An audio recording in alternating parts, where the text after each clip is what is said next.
Hello students, आज हम worksheet 39 और 40 दोनों के दोनों डिस्कस करेंगे। वर्कशीट 39 और 40 यौगिकों के नाम पद्धति, जो कि हम नेक्स्ट वर्कशीट में पढ़ेंगे, वो नाम पद्धति को समझने के लिए ये दोनों वर्कशीट काफ़ी इम्पोर्टेंट है। अगर ये दोनों वर्कशीट को आपने अच्छी तरीके से नहीं पढ़ा तो आगे कार्बन के जितने यौगिकों का नाम पद्धति आपको पूछे जाएंगे या कहा जाएगा कि इसका संरचना बनाओ, वो सब में आपको परेशानी होगी। तो इस दोनों वर्कशीट को ध्यान से समझिए। सबसे पहले है कि संतृप्त एवं असंतृप्त कार्बन यौगिक किसे कहते हैं। संतृप्त कार्बन यौगिक वो होते हैं जिनमें सभी परमाणुओं में एकल आबंध होता है। एकल आबंध मतलब सिंगल बॉन्ड, यानी कि सभी परमाणु केवल एक एक ही इलेक्ट्रॉन की साझेदारी करते हैं आबंध बनाने के लिए, और ये बहुत स्टेबल होते हैं, स्थिर होते हैं, इसीलिए इनको संतृप्त कार्बन यौगिक कहते हैं। और असंतृप्त हाइड्रोकार्बन किसे कहते हैं?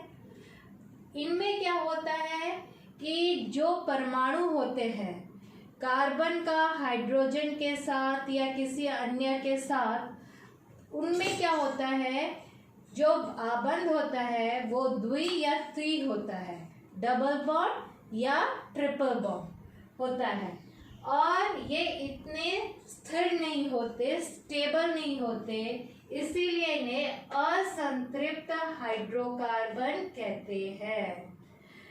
अब हमने देखा था कि कार्बन जो है अपनी जो 4 संयोजक इलेक्ट्रॉन होते हैं उनकी साझेदारी वो विभिन्न प्रकार के परमाणुओं के साथ करता है, अन्य तत्वों के, चाहे वो ऑक्सीजन हो या फिर दूसरा कार्बन परमाणु हो या फिर आपका हाइड्रोजन हो, सल्फर हो, इन सब तत्वों के साथ वो अपने इलेक्ट्रॉन की साझेदारी करके अपना जो 8 इलेक्ट्रॉन होता है जो अंतिम कक्ष में, उसको पूर्ण करने की प्रयत्न करता है। ये हमने पढ़ा था।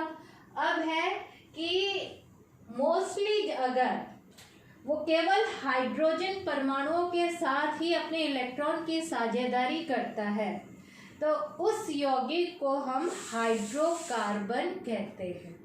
यानी कि उस यौगिक में कार्बन के परमाणु होंगे और हाइड्रोजन के परमाणु होंगे, तो उस यौगिक को हम हाइड्रोकार्बन कहते हैं। तो हाइड्रोकार्बन जो है वो संतृप्त हाइड्रोकार्बन हो सकता है या असंतृप्त हाइड्रोकार्बन हो सकता है।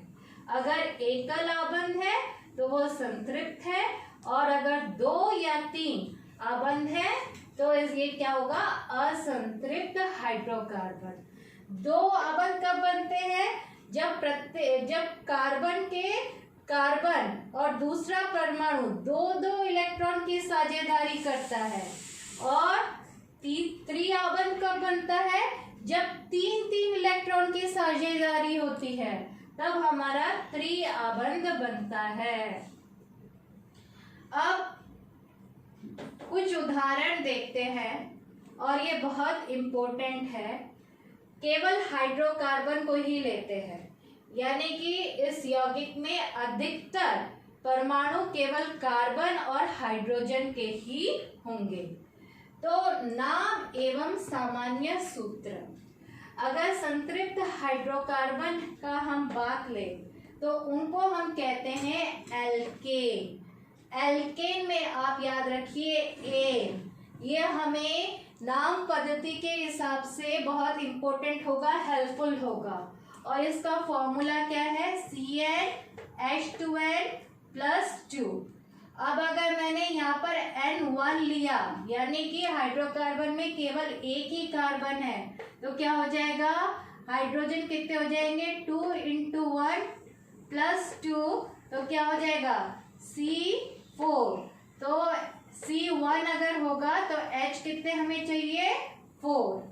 तो इसको हम कहते हैं मेथेन, इसको हम कहते हैं मेथेन। अब दूसरा लेते हैं, अगर C हमारा 2 हो गया तो हाइड्रोजन हमें कितने चाहिए, फॉर्मूले में अगर पुट करोगे तो 6, इसको हम कहते हैं एथेन। और इसकी संरचना, आबंध संरचना देखो, सब में एकल आबंध है।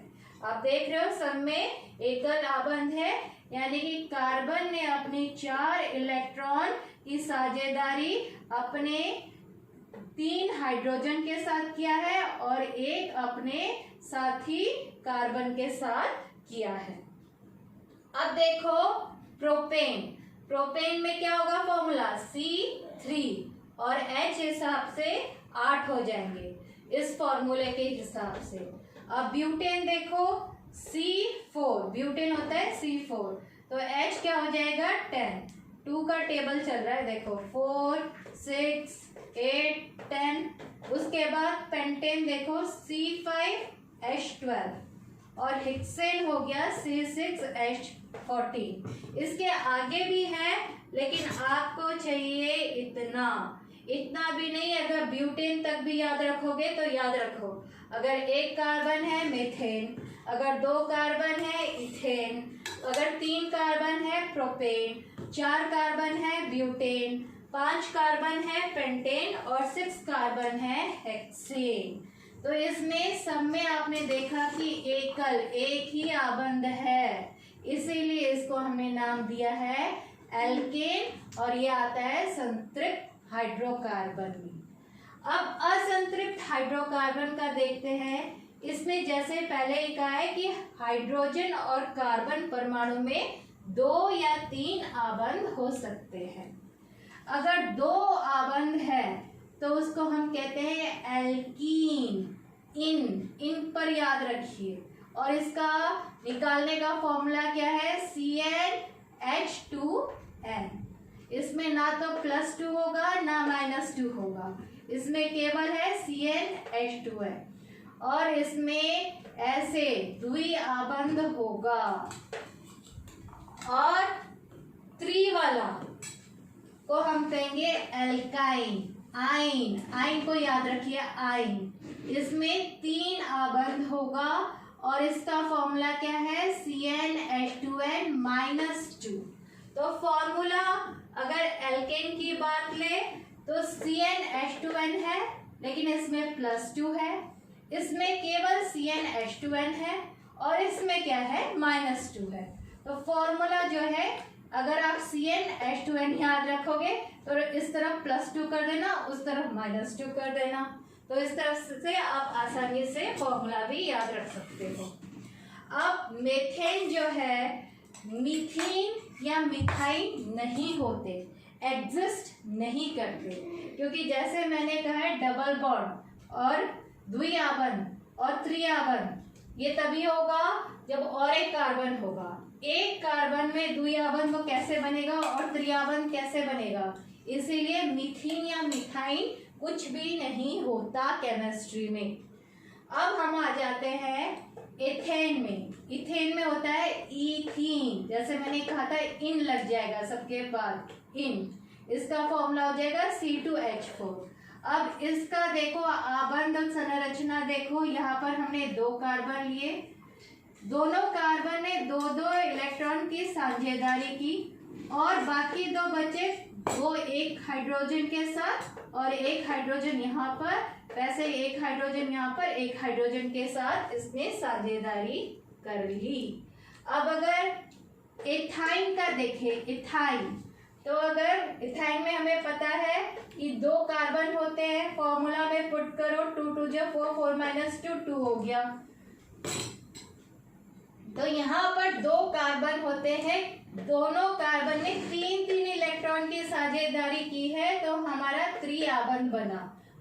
और जो बाकी एक इलेक्ट्रॉन बचा उसने एक यहाँ पर हाइड्रोजन परमाणु के साथ साझेदारी कर ली और एक यहाँ पर साझेदारी कर ली।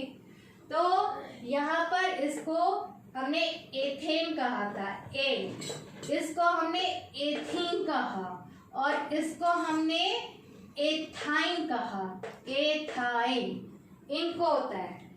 ये सारे जो है इसको पीछे का बस केवल चेंज हो रहा है। ये जो होता है एल्केन में एन लगता है, एल्कीन में इन लगता है, एल्काइन में आइन लगता है। तो इस बात का अगर आप ध्यान रखेंगे तो नाम भी आसानी से याद हो जाएगा। प्रोपेन, प्रोपेन, प्रोपीन, प्रोपाइन, इसमें कार्बन कितने होते हैं? C3। अब आपके प्रश्न उत्तर में पूछा गया है कि प्रोपीन जो है उसका आबंध संरचना लिखिए। तो सबसे पहले प्रोपीन में कितने हाइड्रोजन आएंगे? C3 और हाइड्रोजन कितने हो गए? 6। तो इसका संरचना कैसे होगा? यहाँ पर हमने दो इलेक्ट्रॉन की साझेदारी की तो यहाँ पर द्विआबंध आ गया और बाकी सब जो बचा उसको हमने हाइड्रोजन परमाणु से इसको कंप्लीट कर दिया।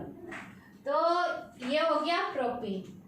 प्रोपाइन, आप पहले फॉर्मूला इस फॉर्मूले से निकाल लोगे जो यौगिक पूछा गया होगा, फिर आप आसानी से ये आबंध संरचना बना सकते हो।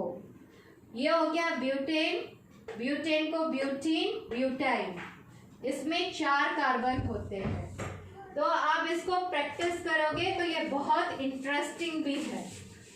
इलेक्ट्रॉन बिंदु संरचना, अब इस चीज से आप आसानी से इलेक्ट्रॉन बिंदु संरचना बना सकते हो। ये मेथेन का बनाया गया है, ये एथेन का, ये एथीन का, ये इथाइन का। अब होता है श्रृंखलाएं किसे कहते हैं?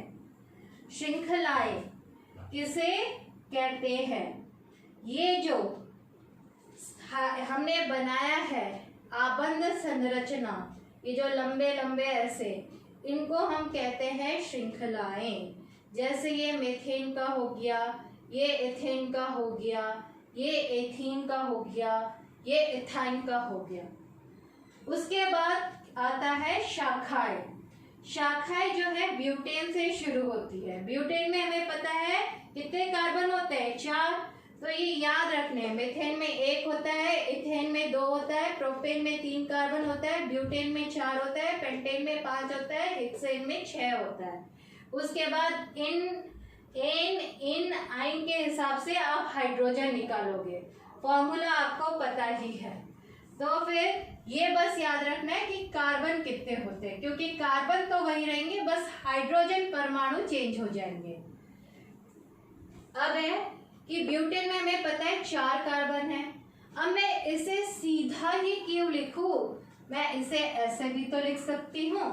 और अगर बाकी मैंने हाइड्रोजन में, ब्यूटेन में हाइड्रोजन 10 होते हैं तो ऐसे भी लिखने से 10 हो रहा है, ऐसे भी लिखने से 10 हो रहा है, और इसमें आबंध भी सब में एकल आबंध ही है।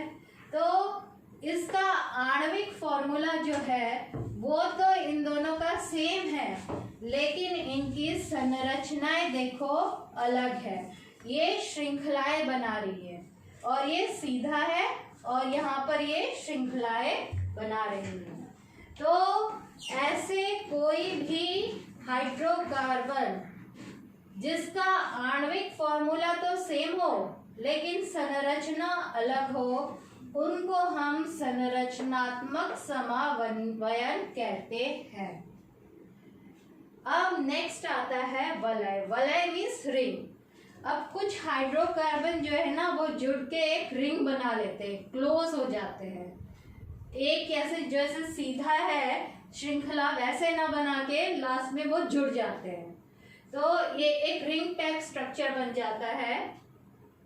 जैसे यहाँ पर उदाहरण लिया है हमने साइक्लोहेक्सेन का, साइक्लोहेक्सेन। अब हेक्सेन से हमें पता चलता है कार्बन कितने हैं? 6 है। तो कार्बन हमने 6 लिख दिए। अब देखो ये रिंग की तरह बन गया, और यहाँ पर 2 उसने इलेक्ट्रॉन की साझेदारी की है और बाकी 2 इलेक्ट्रॉन की साझेदारी हाइड्रोजन परमाणु के साथ कर ली है। तो इस तरह बाकी कार्बन को भी दिखाया गया है। तो इसको हम कहते हैं साइक्लोहेक्सेन। आपको प्रश्न पूछा गया है कि साइक्लोपेंटेन की संरचना बनाओ। तो साइक्लोपेंटेन, पेंटेन में कितने कार्बन होते हैं? 5।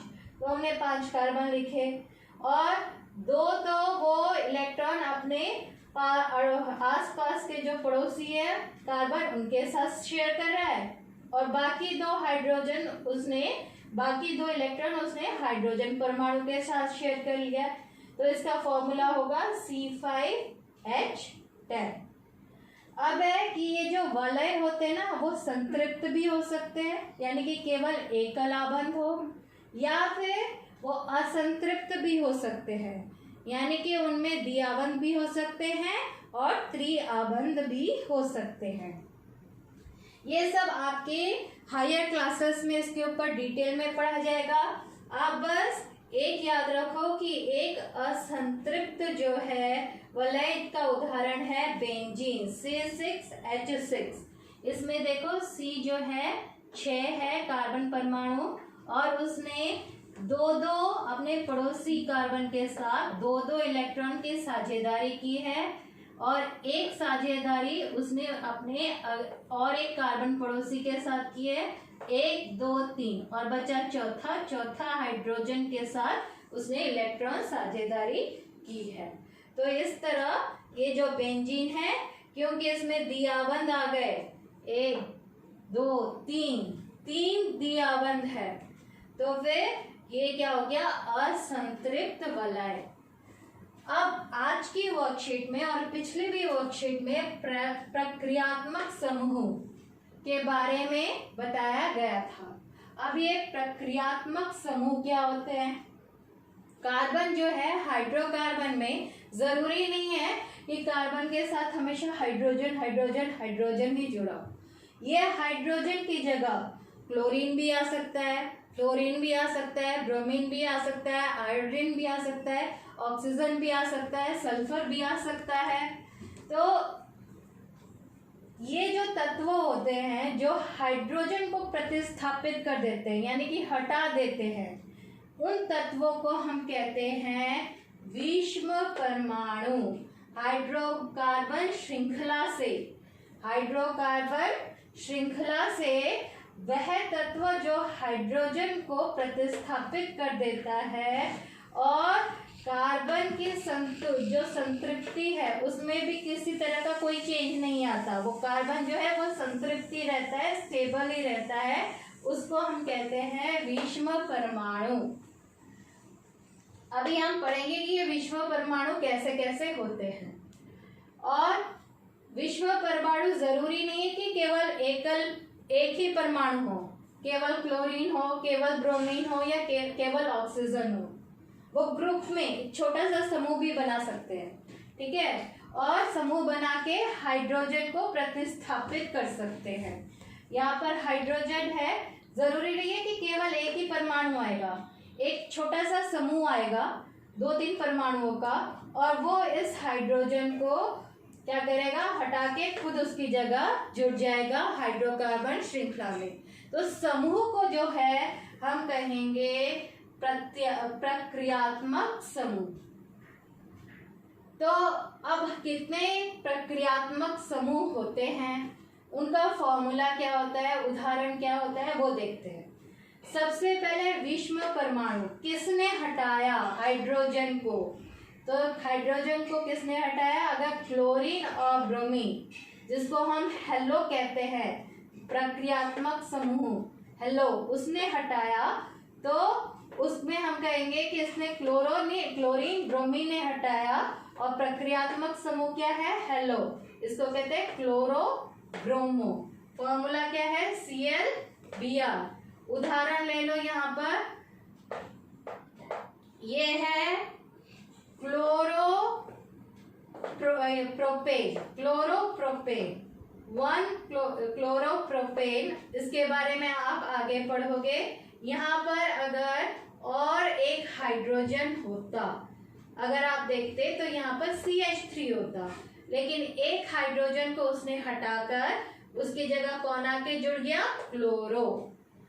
वैसे ही विषम परमाणु किसने हाइड्रोजन को हटाया, ऑक्सीजन ने, लेकिन ऑक्सीजन एक समूह में है जिसको हम कहते हैं अल्कोहल, और वो उसका फॉर्मूला क्या है, OH।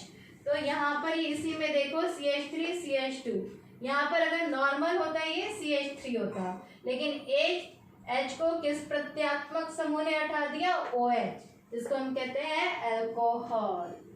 अब दूसरा देखते हैं, ऑक्सीजन और एक प्रत्यात्मक समूह बनाता है जिसको हम कहते हैं एल्डिहाइड।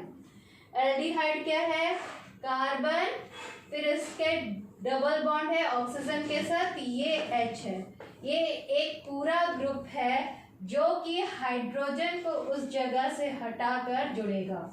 अब देखो यहाँ पर है CH3 CH2 और इसमें हाइड्रोजन और एक कार्बन भी है, लेकिन इसके साथ क्या जुड़ा है, डबल बॉन्डेड O और H, और इस पूरे समूह को हम क्या कहते हैं, एल्डिहाइड। इस पूरे समूह को हम क्या कहते हैं, एल्डिहाइड। यहाँ पर अगर आप देखो तो नॉर्मली क्या होता कि यहाँ पर और एक H होता, लेकिन यहाँ पर CH2 है और एक कार्बन जो है वो किसके साथ जुड़ा है, हाइड्रोजन की जगह CHO ग्रुप के साथ जुड़ा है। अब है कीटोन, प्रत्यात्मक समूह क्या है, कीटोन, इसको केवल हम लिखते हैं CO से। तो यहाँ पर देखो कार्बन यहाँ पर आ गया, ये 3 बना रहा है और ये 3 यहाँ से बना है, बीच में जो है और एक कार्बन है जो ऑक्सीजन के साथ जुड़ा हुआ है। इसमें विषम परमाणु, इन सब में ऑक्सीजन ही है, कार्बन को इसमें गिना भी जाएगा। अब है फिर से ऑक्सीजन का है कार्बोक्सिलिक अम्ल। कार्बोक्सिलिक अम्ल C डबल बॉन्डेड OOH। तो इसमें क्या हुआ, यहाँ पर इसको कहेंगे हम कार्बोक्सिलिक अम्ल। अब CH3 CH2 है, अब ये कार्बन के साथ जुड़ा है, कार्बन एक तरफ द्विआबंध बना रहा है ऑक्सीजन के साथ, एक तरफ ये एकल आबंध बना रहा है OH के साथ, और इस पूरे समूह को, इस पूरे प्रक्रियात्मक समूह को हम कार्बोक्सिलिक अम्ल कहते हैं। ये आपको याद करने पड़ेंगे, इसके अलावा कोई चारा नहीं है। 1 2 3 4 5 आपका जहां पर होगा Cl Br, वहां पर हो जाएगा क्लोरो, Br की जगह ब्रोमो। जहां पर आपको दिख रहा है OH है हाइड्रोकार्बन श्रृंखला में, वो होगा अल्कोहल। जहां पर आप देखोगे CHO या ऐसे है, इस फॉर्म में लिखा हुआ है, उसको याद रखना है एल्डिहाइड। जिसमें केवल C डबल बॉन्डेड हो या CO हो, उसको याद रखना कीटोन। और जिसमें COOH है उसको कहेंगे हम कार्बोक्सिलिक अम्ल। ये पांचों को आपको याद करने पड़ेंगे। आबंध आपको पता है 2 प्रकार के होते हैं यहाँ पर, द्विआबंध त्रिआबंध, और एकल आबंध तो पता ही है। और द्विआबंध होगा तो ऐसे होगा और त्रिआबंध होगा तो ऐसे होगा। अब अभ्यास में प्रश्न दे रखा है कि आपको प्रत्यात्मक समूह को पहचानना है और उसके नाम लिखने हैं। तो ये देखो पहला जो दे रखा है संरचना, ये दे रखा है C डबल बॉन्डेड हो, ये क्लियरली पता चल रहा है ये क्या है, कीटोन। वैसे ही इसमें देखो, इसमें हमें क्लियरली पता चल रहा है CHO क्या है हमारा, एल्डिहाइड। इसमें ये तो सबसे आसान है, Br ब्रोमो, और ये OH है केवल, ये है अल्कोहल, और COOH है तो ये हो गया कार्बोक्सिलिक अम्ल, और Cl है तो ये हो गया क्लोरो। तो ये थी आज की वर्कशीट। ये करना आप प्रैक्टिस करोगे कुछ फॉर्मूलों को याद करके, तो ये बहुत बहुत आसान है। इसको याद कीजिए और प्रैक्टिस कीजिए। इससे ये इसमें पूरे फुल मार्क्स आते हैं, क्योंकि इसमें कुछ और ज़्यादा लिखना ही नहीं होता। तो ये काफ़ी इजी है, प्रैक्टिस चाहिए। Okay, thank you.